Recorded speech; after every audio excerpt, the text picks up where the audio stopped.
Hello guys, ঘুরতে ঘুরতে চলে আসলাম সেই বিখ্যাত সুলতান ওমর আলী সাইফুদ্দিন মসজিদের সামনে।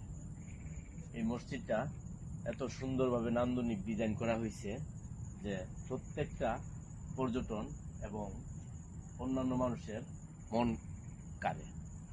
আমি আসলে ব্রুনাই আসার প্রধান উদ্দেশ্য হচ্ছে এই সুলতান সাইফুদ্দিন ওমর আলী সাইফুদ্দিন মসজিদটা দেখার উদ্দেশ্যে আসছি। আর এটা ব্রুনাইয়ের রাজধানী বান্দর সেরি বেগোয়ানে পড়ছে। এই যে রেড কালার গম্বুজটা দেখতে পাচ্ছেন, এটা অরিজিনাল স্বর্ণ দিয়ে বানানো, 24 ক্যারেট গোল্ড দিয়ে এটা বানানো হচ্ছে।